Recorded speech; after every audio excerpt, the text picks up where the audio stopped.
Hey everybody, Doug Munro here, and today we're going to talk about note spinning.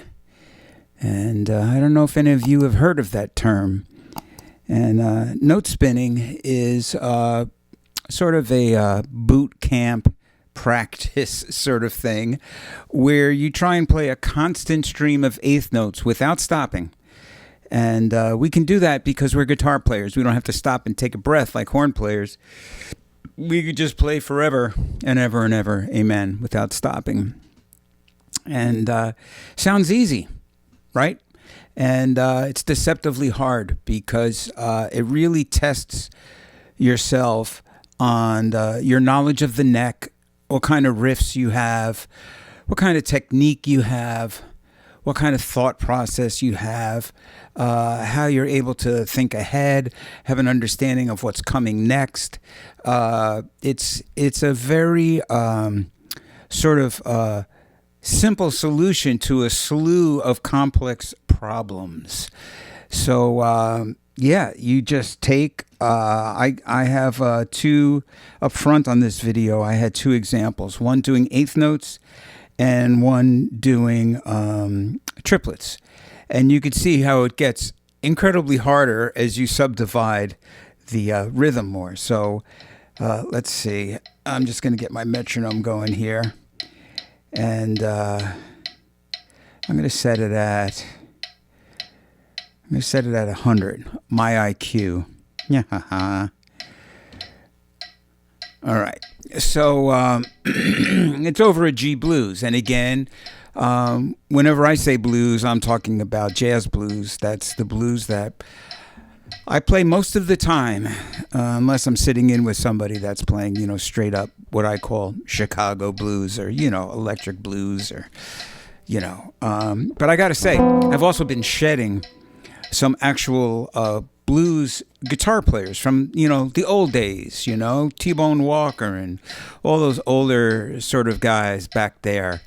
And I got to say, a lot of them played some fancy stuff, and they just didn't play just 1-4-5 all the time, And but that's a story for another lesson.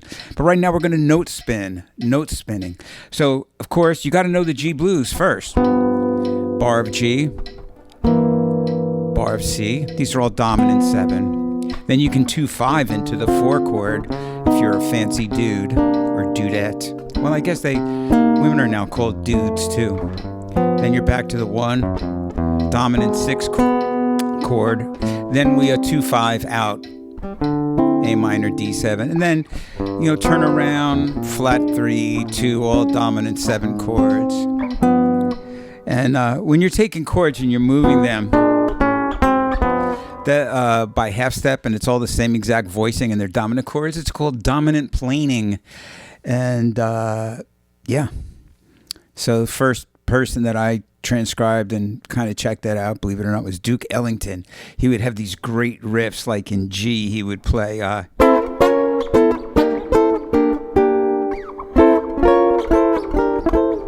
you can see I'm keeping that same fingering. Dominant planing. Or Dominic planing. I don't know. If your name is Dominic, you could say I'm planing. Dominic planing. All right, so now we got the chord changes. Let's play some eighth notes. Constant stream of eighth notes. You cannot stop. If you stop, it's no good. All right? So you got to think what you're doing. G, C, G, C, C minor maybe, G, E, A minor, D7,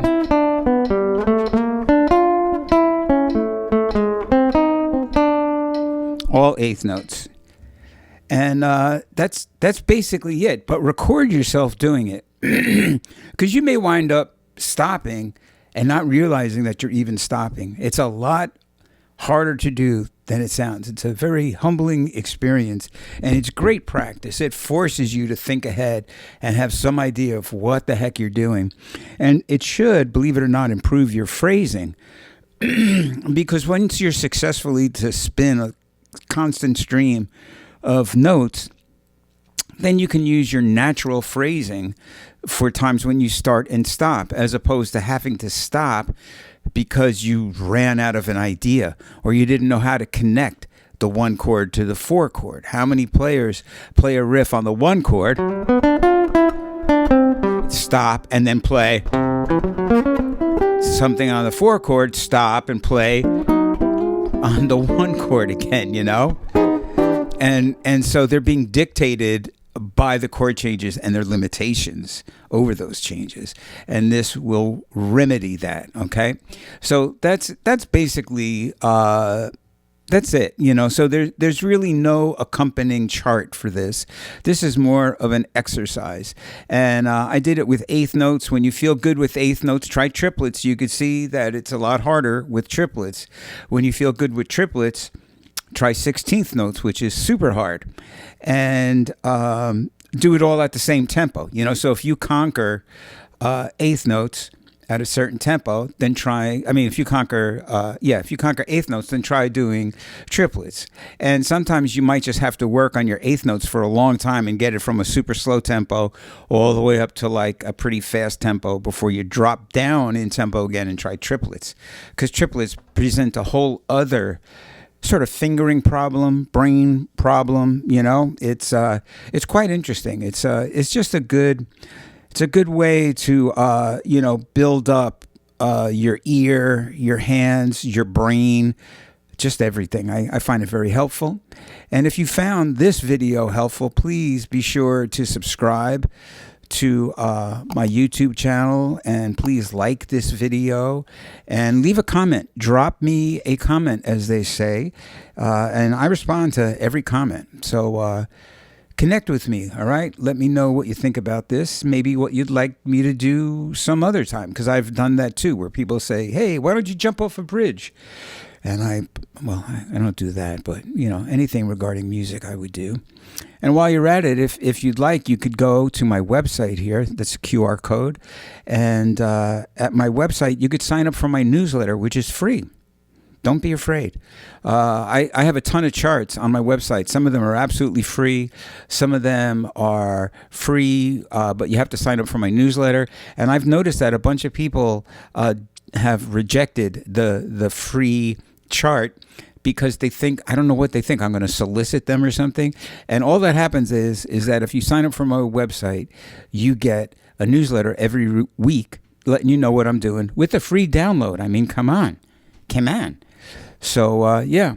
And then also, if you're also looking around here, Labella Strings, they're the strings that I've endorsed for the past 30 years. Love them.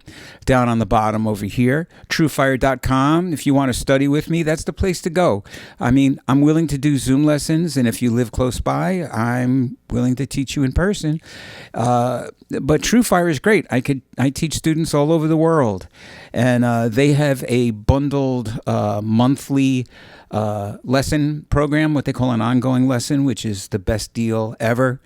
You save tons of money, and we get to really dig in and work. That's the other thing. If you want to study with me, before you do, make sure you're serious about it, because I'm really into it, and I look forward to working with people that are equally, really into learning and advancing. And that's it. So check out my other stuff. Have a great time. Have fun playing. That's the main thing. Have fun. So until next time, peace.